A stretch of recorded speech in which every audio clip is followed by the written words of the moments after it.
तरह का माहौल है, जिस तरह का समाज है। तो जो आपने भेदने की बात की, तो व्यंग भी कहीं ना कहीं हमें भेदने की कोशिश करता है, भेदता है भीतर तक। और अब व्यंग और समाज के ऊपर चर्चा हो रही है, और कटाक्ष के आईने में आज का भारत, ये हमारा विषय है। और जैसा कि आपने देखा, और कबीर के समय से ही कबीर ने जिस तरह से समाज को, समाज की विडंबनाओं को, विसंगतियों को उन्होंने रखा, और बीच बाजार में खड़े होकर और वो अपनी बात रखते थे, और इतनी उनमें इतनी हिम्मत थी, इतने 100 साल पहले की बात है। आज का दौर बदल रहा है, आज अब डिजिटल एज है, और आधुनिकता की बात हुई पिछले सत्रों में, तो हम सभी डिजिटल हो गए हैं। और डिजिटल एज में जब बहुत सारे प्लेटफॉर्म हैं, सोशल मीडिया के कई सारे प्लेटफॉर्म आ गए हैं, प्रिंट से लेकर इलेक्ट्रॉनिक तक, और व्यंग की जो स्थिति है डिजिटल एज में, और साथ में जो परसाई, शरद जोशी और रविन्द्रनाथ त्यागी जैसे जो व्यंग्यकार रहे हैं, और जिस तरह से समाज की विसंगतियों को, राजनीतिक सामाजिक विसंगतियों को रखा है, वो आज के समय में किस तरह से रखा जा रहा है, और डिजिटल भारत में व्यंग की क्या स्थिति है, इन सब बातों पर हम चर्चा करेंगे। हमारे साथ बहुत ही वरिष्ठ व्यंग्यकार लोग यहाँ पर हैं। हमारे साथ में आचार्य राजेश जी हैं, जो निदेशक के रूप में रिटायर हुए हैं निदेशक पद से, और देश विदेश में भी अपनी सेवाएं इन्होंने दी हैं। और हमारे साथ में राजेश जी ने कई व्यंग्य भी लिखे, व्यंग्य संग्रह ही लिखे आए हैं, बहुत ही चुटेले अंदाज में व्यंग्य के माध्यम से हमारे समाज की विसंगतियों पर, हमारे आसपास परिवेश की विसंगतियों पर प्रहार करते हैं। तो बहुत बहुत स्वागत है आपका। इस बुक फेयर में भी कुछ न कुछ आ रहे हैं आपके, तो उसका भी स्वागत है, हम पढ़ेंगे उसको।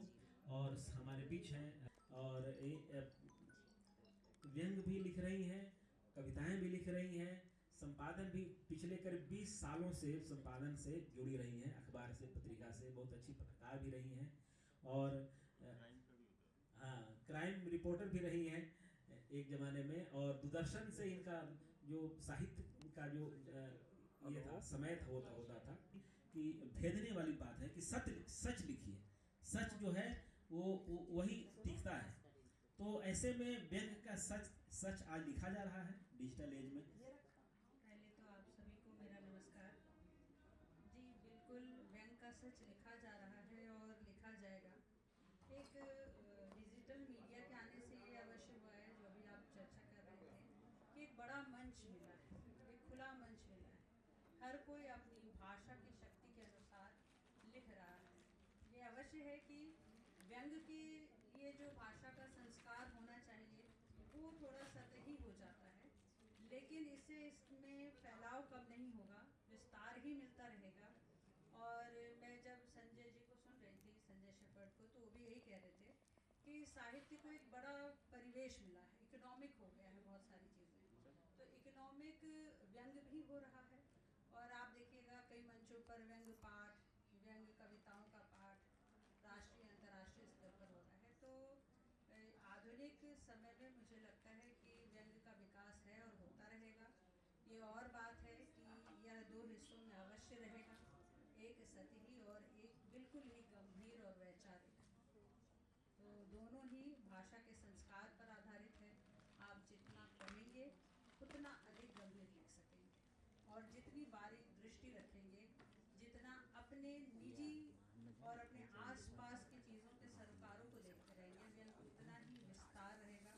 जब तक रहेगा व्यंग भी रहेगा, और विसंगतियाँ जब रहेंगी तो व्यंग भी रहेगा।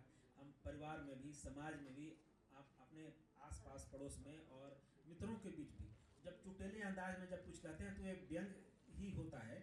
और घर से लेकर, परिवार से लेकर समाज के बीच में भी वो व्यंग, और बड़े फलक पर हम जब जाते हैं तो राजनीतिक व्यंग के रूप में सामने आता है। वो सारी चीज़ें विसंगतियों पर जब हम प्रहार करते हैं। और अब हम राजीव जी की तरफ चलते हैं। राजीव जी, आपसे एक सवाल जो है ये कि सत्ता और व्यवस्था पर सवाल करना व्यंग का पहला ये विषय रहा है, व्यंग का विषय। और क्या आपको लगता है कि आज व्यंग की धार कुछ कुंद? मेरे हिसाब से व्यंग की धार कुंद नहीं हुई है, बल्कि वो अपना रूप बदल चुकी है। कहीं वो मीम्स के रूप में, कहीं वो रील्स के रूप में और कहीं गंभीर गंभीर साहित्य के रूप में व्यंग्य ने अपना रूप बदला है। रील्स के अंदर रील्स और मीम्स के अंदर क्या है कि हम राजनीति के ऊपर जब व्यंग्य करते हैं तो सीधे साफ शब्दों में हम साफ साफ कह देते हैं उसके बारे में, जो चुभने वाली बात होती है। उसमें कई बार ये भी डर होता है कि ट्रोलिंग हो जाएगी, हमारी ट्रोलिंग हो जाएगी, और कई बार जो है उल्टा व्यंगकार के ऊपर रील बनाने वाले के ऊपर ही केस कर दिए जाते हैं किसी न किसी पार्टी के द्वारा। दूसरी तरफ व्यंग्य का मकसद है एक सर्जरी की तरह। सर्जरी मतलब हम उस बीमारी को दूर करना चाहते हैं, उससे हम तिल मिला देते हैं, अपनी भाषा से तिल मिलाने के साथ हंसाते हुए हम चलता हूँ। बहुत सही चल रहा है, चर्चा चल रही है संक्षेप में, लेकिन हम कई सारे सवाल एक साथ हम ले सकते हैं इस परिचर्चा में। समय कम है लेकिन हमारे सवाल बहुत अधिक हैं और उन सब सवालों को हम कोशिश करेंगे। समय विषय व्यंग और समाज और आईने में की बात हो रही है, और तो व्यंग और कटाक्ष में क्या अंतर है? आदरणीय रामकिशोर जी, आपसे सवाल है। कटाक्ष दोनों अलग, उनका दोनों का विषय अलग है, दोनों का अर्थ अलग है। व्यंग जो है वो एक, जब हम कोई विसंगति देखते हैं तो उसकी एक साहित्यिक अभिव्यक्ति के रूप में सामने आती है, चाहे वो फॉर्म जो भी हो, चाहे वो कैरिकेचर के रूप में हो, चाहे वो व्यंग लेख के माध्यम से हो, या व्यंग कविता के माध्यम से हो, या व्यंग नाटक के रूप में हो। लेकिन कटाक्ष जब आता है, कटाक्ष जो है वो व्यक्तिगत हो जाता है, वो किसी व्यक्ति विशेष पर को हिट करता है, जबकि व्यंग जो है वो पूरी विसंगति को अपने केंद्र में रख करके वो बात कहता है, प्रतीकों के माध्यम से वो बात करता है, अपने भाषा के सौंदर्य के माध्यम से उसी विसंगति को वो उजागर करता है। तो ये किसी की आलोचना में भी व्यंग कटाक्ष हो सकता है और किसी की प्रशंसा में भी कटाक्ष हो सकता है। मैं आपको हिंदी और अंग्रेजी में दोनों, मैं एक उदाहरण देके अपनी बात जी जी जी। व्यंग में हरिशंकर परसाई का बहुत बड़ा स्थान है, व्यंग के प्रबोधा माने जाते हैं। तो उनकी एक कटाक्ष देखिए कि तुम्हारी विद्वता तो ऐसे है कि गधे भी शर्मा जाए। ये बात जिस पर कही जा रही है उसको सीधी सीधी वो हिट कर रही है। जी बिल्कुल। उसको सीधा मतलब वो तिल मिला देगी, वो बेचैन हो जाएगा, और हो सकता है कि वो आपकी प्रतिक्रिया सुन के हिंसक भी हो जाए। लेकिन व्यंग में जो है वो मतलब जो है वो सिल्क के मतलब दस्ताने में कही गई बात है कि आपको बात आहत करे और आपके कानों को वो झंकृत कर दे और आपके कानों से भी वो आग निकलने के लिए मजबूर कर दे, लेकिन वो उसकी भाषा शिष्ट है। वैसे ही राग दरबारी में जो अभी जिनकी 31 तारीख को हम जन्मशती मना रहे हैं, उन्होंने अपना जो एक उनका उपन्यास है राग दरबारी, उसमें वो कहते हैं वैद्य जी से कि गीता जी कहती है कि कर्म करो, गीता जी कहती है कर्म करो, फल की चिंता मत करो, इसलिए हम भ्रष्टाचार करते हैं। ये व्यवस्था की सीधी सीधी पोल खोल देता है। और जैसे अभी रणविजय जी ने कहा कि कबीर हमारे सबसे पहले मतलब जिनको व्यंगकार मानते हैं, उनका एक दोहा है, पंडित बनी के ना ही जाने, काहे कछु ना समझाए, सिर पर रखी पुस्तकी, मुंह मांगे नहीं जाए। बिल्कुल सीधी सीधी उन्होंने पंडित की अज्ञानता पर कटाक्ष कर दिया। तो ये हमारी भाषा में दोनों ही है। और अगर अंग्रेजी साहित्य की बात करें तो अंग्रेजी साहित्य में भी बहुत सारी कविताओं में शेक्सपियर ने बहुत सारा अपनी नाटकों में और अपनी कविताओं में व्यंग किया है। उनका एक उपन्यास, उनका एक नाटक है हेमलेट, उसमें वो अपनी माँ को कहता है, जो उनका मुख्य पात्र है, thrift thrift Horatio, the funeral baked meets did coldly furnish forth the marriage tables। और उसी तरह से जूलियस सीजर में वो उनकी प्रशंसा करते हुए कहते हैं, The noble Brutus had told you Caesar was ambitious. If it were so, it was grievous fault, and grievously had Caesar answered it।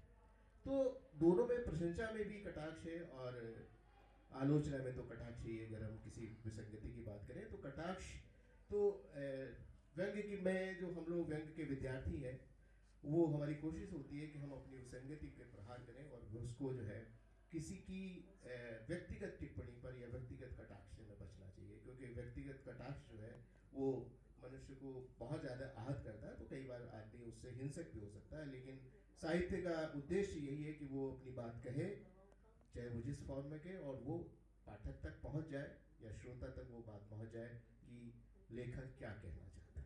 तरफ आता हूँ आचार्य राजेश जी। और आज का समय बदल रहा है। हम पिछली कई चर्चाओं में आप 2-3 चर्चा के हम साक्षी रहे और सुना कि परंपरा कैसे बदली, फिर आधुनिकता किस तरह से असर डाल रही है। और संजना जी को सुना, उसके उसके पहले भी सत्र में भी बात रखी गई।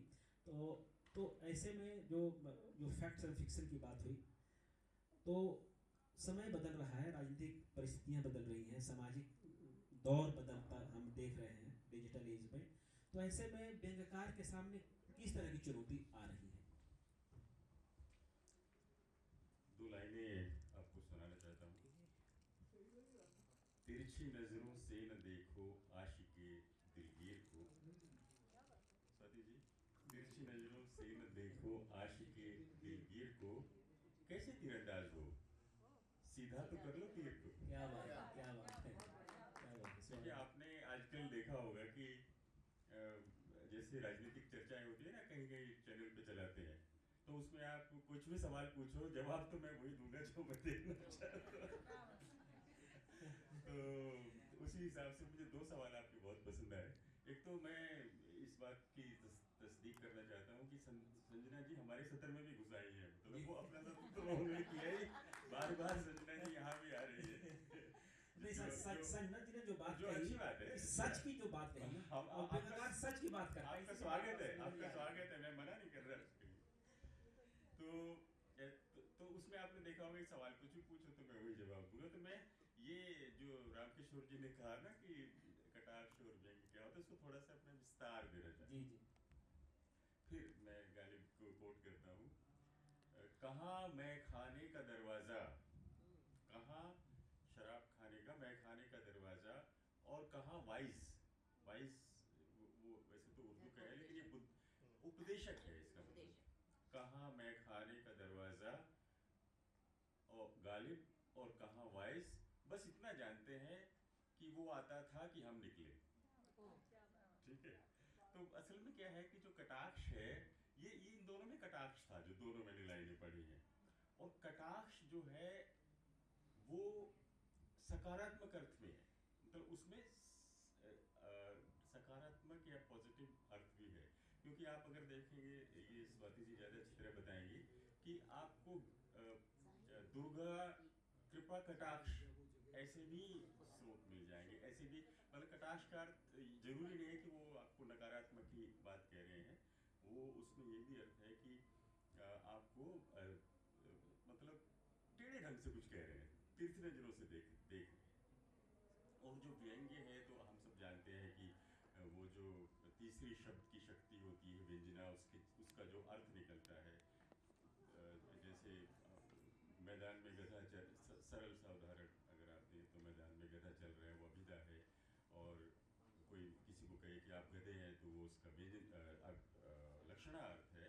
और अगर सब कहें कि अब तो सब लोग अब गधे फल फूल रहे हैं, तो उसमें वो व्यंजना का अर्थ है। लेकिन जब हम व्यंग्य कहते हैं तो वो ये व्यंजना शब्द शक्ति तक सीमित नहीं है, वो असल में अंग्रेजी की जो विधा है सेटायर, उसको हिंदी में ले लिया गया है या भारतीय साहित्य में ले लिया गया है व्यंग्य के रूप में, जिसमें हम लोग, अगर मैं देखूं, मैं भी जैसे रामकिशोर जी की तरह से इसको कोट करना चाहता हूँ कि इसमें सेटायर में हम हास्य का सहारा लेते हैं, विडंबना, अतिशयोक्ति, उपहास करते हैं, अवगुण किसी के हैं, विकृति है, विद्रूपता है, मूर्खता है, असंगति है, इन सब चीज़ों को लेकर के जब हम कोई ताना बाना करते हैं तो उसको हम सेटायर या व्यंग्य कहते हैं। और जैसे कि आपने देखा होगा कि बाल मुकुंद गुप्त ने शिव शंभू के चिट्ठी ऐसा लिखा था लॉर्ड कर्जिन पर, और वो बिल्कुल उन्होंने व्यंग्य के रूप में किया था, और कटाक्ष भी था वहाँ पर। तो इस तरह से ये व्यंग्य और कटाक्ष में हम लोग अंतर करते हैं।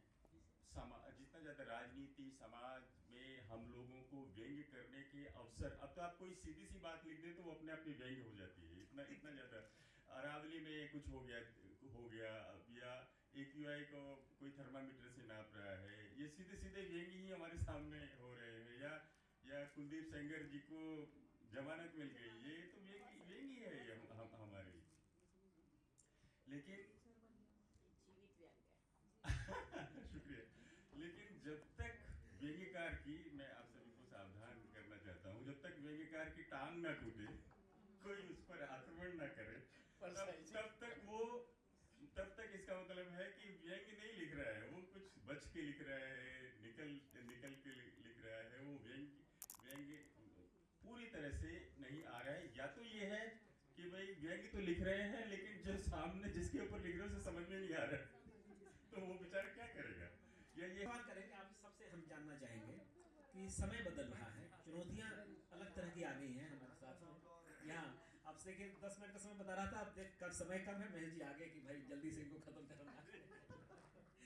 तो समय बदल रहा है, परिस्थितियां बदल रही हैं, राजनीतिक परिवेश बदल रहा है, और ऐसे में निश्चित रूप से व्यंग्यकार के सामने भी चुनौती है। जैसा कि कुणाल कामरा जी का उदाहरण दिया कि हमला जैसे होने लगता है या ट्रोल होने लगते हैं इस तरह के में, तो भविष्य का व्यंग्य कैसा हो, आप क्या मानते हैं स्वाति?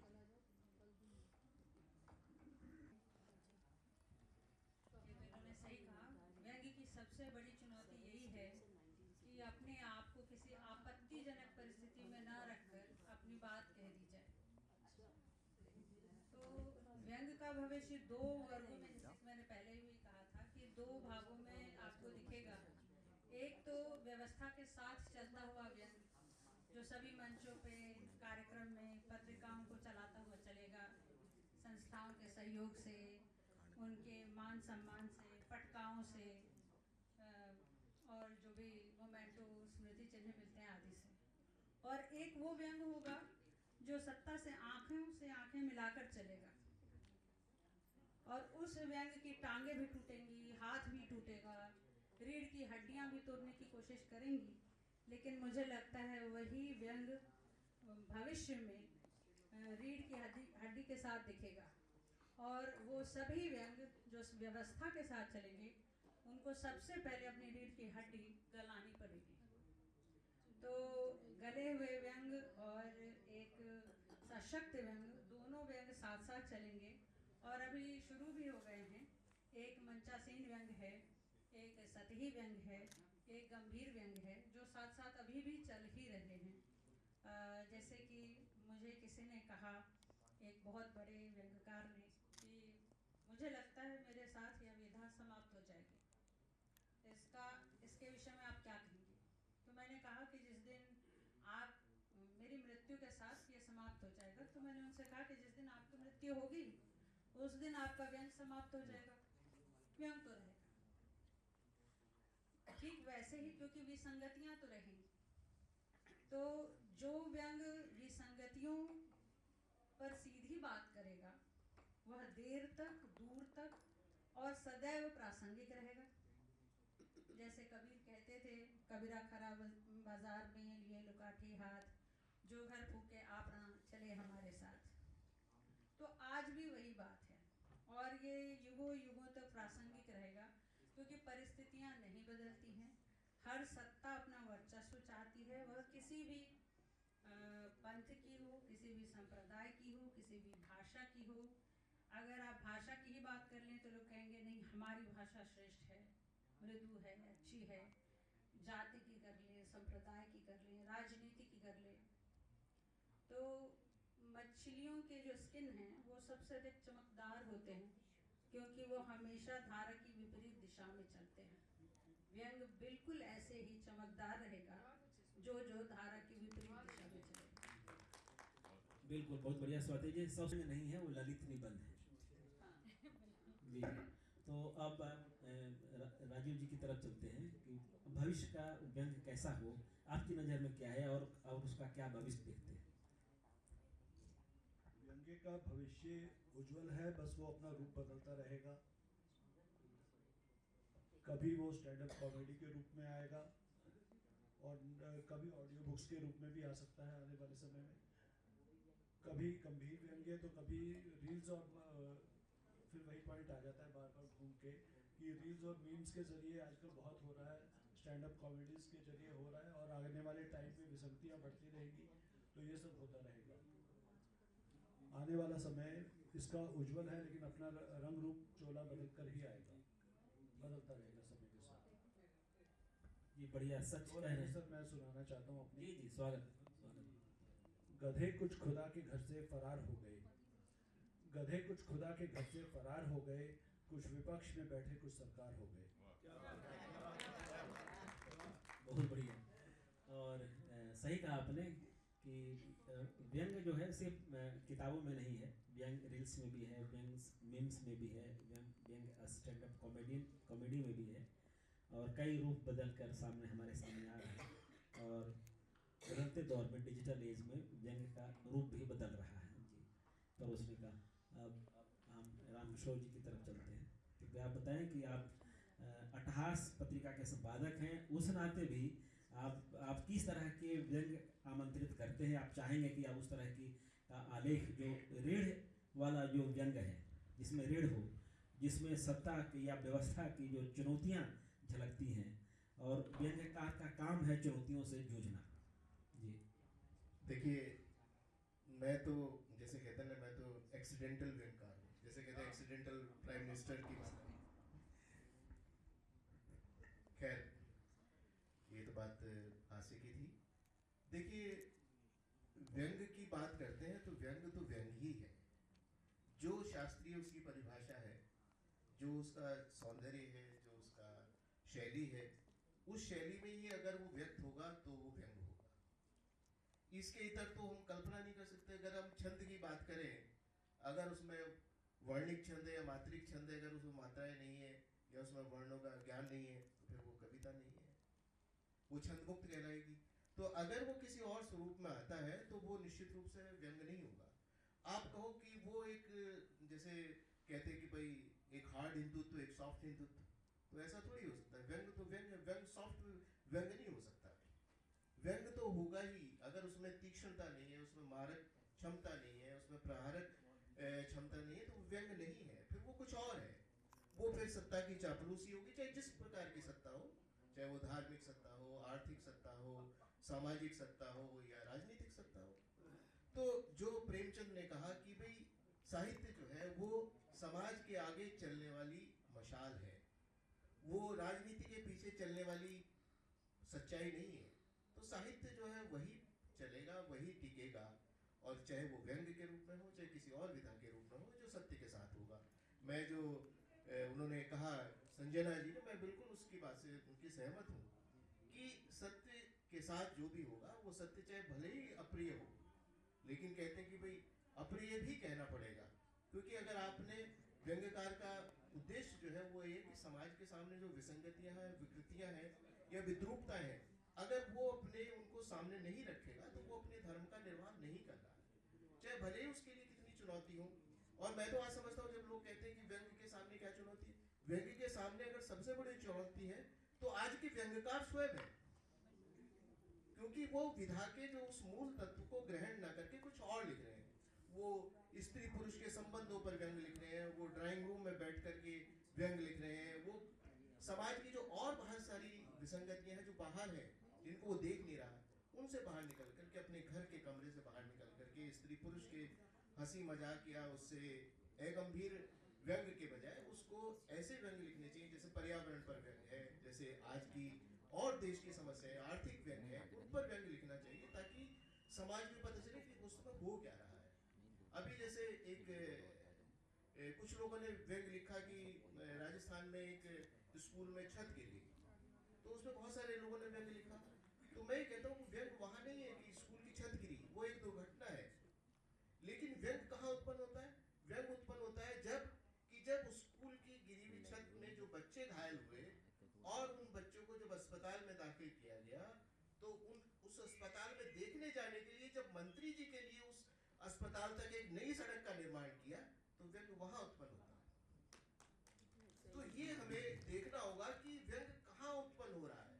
व्यंग वहां नहीं है, ये तो दुर्घटना है, तो कहीं भी हो सकती है। पुल गिरते हैं, लेकिन पुल गिरने के बाद जो और बहुत सारी चीजें हैं, उनमें कहाँ व्यंग है? तो व्यंग का उद्देश्य वही है कि वो उन सब चीजों को, उन विसंगतियों को सामने लाए।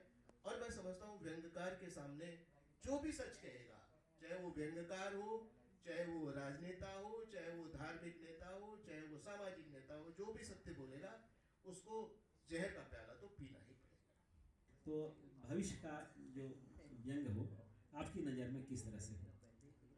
देखिए, कहने को बहुत ज़्यादा कुछ है नहीं, और वो महेश जी हैं, वो भी आपको डांटेंगे, मुझे नहीं डांटेंगे, इसलिए चिंता न करें।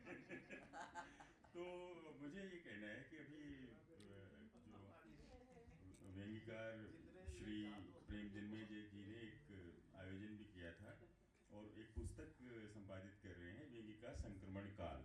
तो उसमें मुझे लिखने का मौका मिला, तो मुझे ये देखने को लगता है कि वो उसमें परिवर्तन क्यों आते हैं। इसका एक तो कुछ कारण है, जैसे टेक्नोलॉजी या तकनीक में परिवर्तन आएगा तो वो साहित्य पर, व्यंग्य पर असर करेगा, राजनीतिक उथल पुथल होगी, सामाजिक और आर्थिक बदलाव होंगे जैसे आप आजकल देख रहे हैं, और भाषा में बदलाव होगा तो ये बदलाव हमारे व्यंग्य में दिखाई देंगे। अब आप देखिए कैसे बदलाव आ रहे हैं। प्रिंट जो होता था किताब में, अब वो पिक्सल में बदलता जा रहा है। साहित्य जो है अब वो कंटेंट के रूप में सामने आता है, और हिंदी भाषा नई वाली हिंदी हो गई है जिसमें आप अंग्रेजी और अन्य भाषाओं के शब्दों का खुलकर उपयोग कर रहे हैं, और ऑडियो बुक्स का प्रचलन बढ़ता जा रहा है जिसके बारे में लोगों ने कहा है। तो ऐसा देखने को लगता है कि विधाएं हाइब्रिड हो जाएंगी, एआई इसमें कुछ न कुछ खेल करेगी व्यंग्य लेखन में। जो व्यंग्य समाज के ऊपर होता था अब वो निजी कुंठाओं पर की तरफ जा सकता है। गंभीर रचनाएं जो 10-15 मिनट लेती थी पढ़ने में, वो अब छोटी हो सकती हैं और प्रदर्शन की वस्तु बन सकती हैं। और सूक्ष्मता जो है, जो व्यंग्य में सूक्ष्मता है, उसमें कमी आ सकती है। देखिए, सूक्ष्मता की बात चली तो मैं एक सिर्फ 2 लाइनें कह करके अपनी बात समाप्त करता हूँ। कितने जबरदस्त ढंग से भाषा का उपयोग करके बड़े बड़े कवियों ने अपनी बात कही है। जैसे मैं बुल्ले शाह जी के एक लाइन आपको सुनाना चाहता हूँ। जे रब मिलदा नहात्या धोत्या, अगर नहाने धोने से खुदा मिल जाता, जे रब मिलदा नहात्या धोत्या, ते आ मिलदा, तो ये किनको मिलता, ते आ मिलदा डड्डुआ मछिया, तो ये मेढकों को और मछलियों को ज़्यादा मिलता, हमें थोड़ी मिलेगा। तो इस तरह से मैं सिर्फ ये कहना चाहता हूँ कि व्यंग्यकार के रूप में एक मैनेजमेंट में शब्द चलता है एबडॉग। व्यंग्यकार के रूप में हमारा कर्तव्य सिर्फ इतना रहता है कि हम हमेशा we always be delivering the outrageous value, जिसको आप सत्य कहते हैं, जिसको आप तथ्य कहते हैं, जिसको आप हकीकत कहते हैं, उसको हम अच्छे भाषाई संस्कार में साहित्य के रूप में पेश करें। यही हमारा कर्तव्य रहना चाहिए। शुक्रिया जी, बहुत बहुत धन्यवाद। और बहुत ही गंभीर विषय पर और बहुत ही गंभीरता से आप लोगों ने अपनी बात रखी, बहुत बहुत धन्यवाद। और कितना भी बदल जाए, सच को व्यंग्यकार रखेगा तो वह जिंदा रहेगा और भविष्य भी उसका उज्जवल रहेगा। तो बहुत बहुत जी जी। एआई की जब बात चलती है कि एआई क्या बदलेगा, एआई में तो जो आप डाटा फीड कर रहे हो, जो आप उसमें लिख रहे हो, उसमें अच्छा लिख रहे हो, बुरा लिख रहे हो, जो भी आपके पास ऑलरेडी पहले से लिखा हुआ आप वही फीड कर रहे हो। उसका काम है कि वो आपको फ्रैक्शन ऑफ सेकंड्स में प्रोसेस करके आपके सामने लिख दे। लेकिन वो उन चीज़ों को ही ढूंढेगा कि जहाँ भी रेफरेंसेस लेगा उन्हीं किताबों को, उन्हीं उनको जो उसमें फीड किए गए। तो उनका उपयोग जो है हम अपनी गति को बढ़ाने में तो कर सकते हैं कि व्यंग्य हम जल्दी से जल्दी लिख सकें, लेकिन अगर उसमें ह्यूमन इंटरवेंशन नहीं होगा तो एआई भी हमारा कोई मतलब नहीं। बस 2 लाइनें कहना चाहता हूँ कि ये एआई अब इन चीज़ों से आगे बढ़ गई है, और ये मानव चिंतन, और पिछले सत्र में हो रहा था कि वो भाव नहीं दे सकती। अभी इस तरह के एल्गोरिदम हो रहे हैं कि एआई क्या है, असल में क्या है कि जैसे मैं एक व्यंग्यकार हूँ और मैं एक रचना लिख रहा हूँ, मैं कितना जानता हूँ, एआई मेरे जैसे 1 लाख लोगों के द्वारा वो चीज़ प्रस्तुत कर सकती है। इसलिए उसको हम नज़रअंदाज नहीं कर सकते। वो कल को हो सकता है कि हमसे बेहतर भाव पेश कर सके। पिछले सत्र में किसी ने कहा कि वो वर्चुअल लैंड बेच रहे थे और उनको लगा कि ये मुझे पता नहीं चला क्या बेच रहे हैं। वास्तव में हमें पता नहीं चल रहा है, लेकिन ज़माना बदलता जा रहा है, तो उस तरफ भी हमें ध्यान देना चाहिए। शुक्रिया। मैं भी एक बात कहना चाहूँगी, क्षमा चाहती अभी बात हो रही थी कि हम आजकल व्यक्तिगत व्यंग बहुत लिखे जा रहे हैं, क्योंकि व्यक्तिक नैतिक पतन इतना हो चुका है, मानवीय आत्मिक पतन, कि आत्म मंथन और आत्म विवेचन भी आवश्यक है। और व्यंग चूँकि विकलांगता को, मानसिक और आत्मिक विकलांगता को बताता है, इसलिए मुझे लगता है कि व्यक्तिगत व्यंग भी इसीलिए आगे आया है, सामने आया है, और लोग लगातार लिख रहे हैं। जो लोग व्यंग लिखते हैं उनके भीतर भी इतनी व्यवस्थाओं में लोलुप होके विकलांगता आ चुकी है आत्मिक, कि वो अपने ऊपर भी लिख रहे हैं। इसलिए मुझे लगता है कि व्यंग जो लिखे जा रहे हैं वो निश्चित ही पतन को सुदृढ़ करने का एक माध्यम है। जी जी, बहुत बहुत धन्यवाद। और सच में हम मानसिक विकलांगता का शिकार ना हो और हमारी संवेदनाएं न मरें, तो सच को हम सामने रखने का हम हिम्मत रखेंगे और हम वही लिखेंगे जो जो सच होगा और वही टिकेगा। बहुत बहुत धन्यवाद। पूनम जी बैठी हुई है, मैं पूनम जी को आमंत्रित कर रहा हूँ कि वो भी मंच पर आ जाएं। पूनम, हाँ, और अच्छा, दोनों पूनम साथ साथ बैठी हुई और आपको धन्यवाद। स्टैंड अप कॉमेडी के बारे में नहीं बोला, जो आजकल नहीं, काफी टाइम चल रहा है। कामरा के बारे में हमने इतना बोला। कामरा नहीं, ऑडियो विजुअल नए नए चल रहे हैं। केवल मनोरंजन में इधर आइए।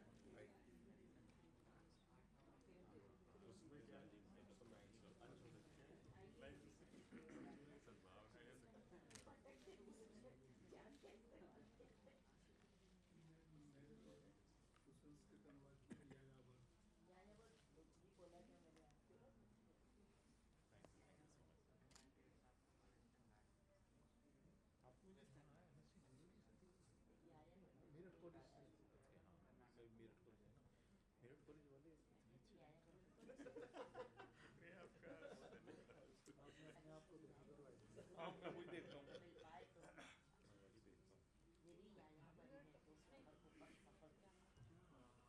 वो लेकर आओ।